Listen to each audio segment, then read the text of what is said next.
When you hear private prisons, what comes to your mind? Is it steel bars?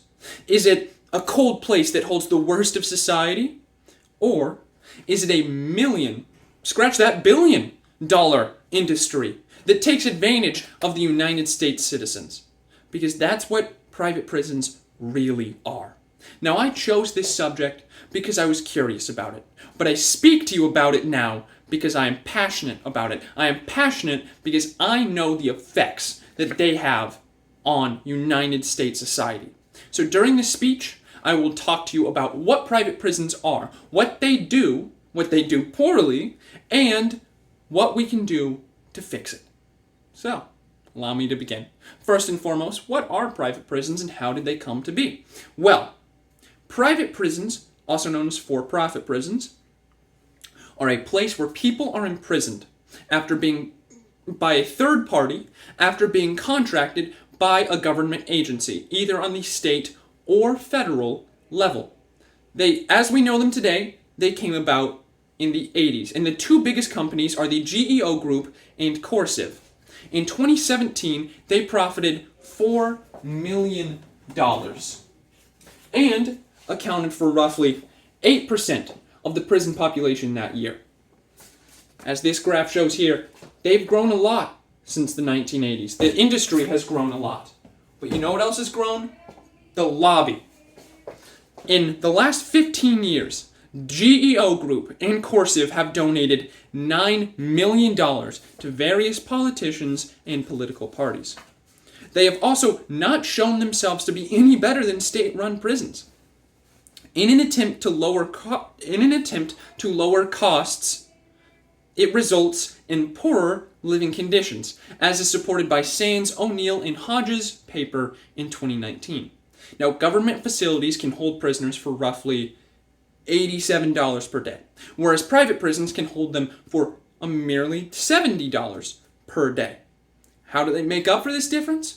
Well, they pay less for staff and services, which results in an increase in violence and property damage, as is supported by White, Pena, and Wheeler, 2020.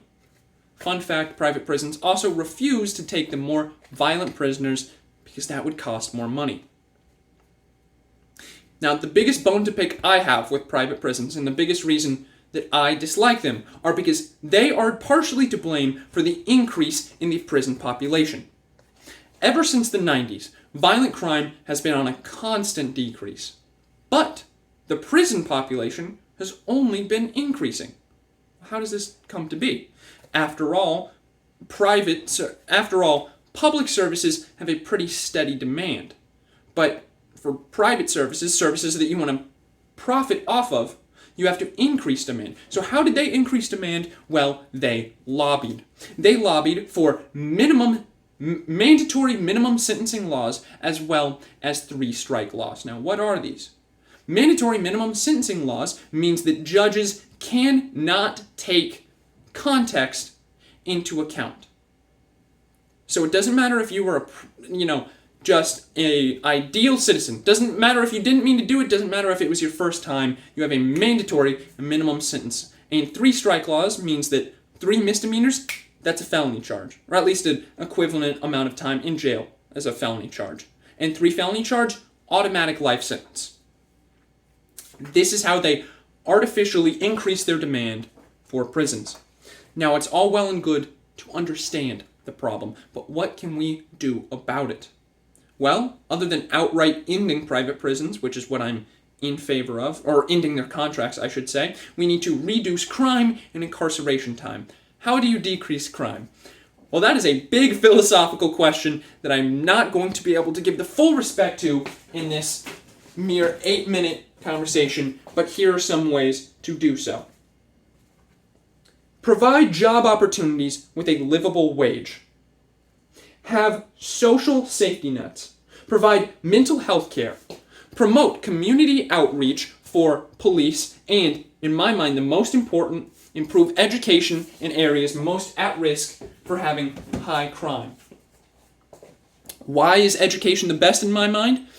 It's because there is a proven connection between education and reduced crime for 3 discernible reasons. First and foremost, better education leads to better opportunity of life. Better opportunity of life leads to less desperation and a lower necessity for crime.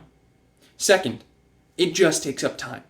If you have young, impressionable, kind of stupid kids, I was one of them, I am one of them, if you have them in school all day, then that's just time that they cannot commit crimes. So assuming that they're accounted for, and even if they were good students, accounted for at home with, tests and homework, then that's just time that they cannot commit crimes.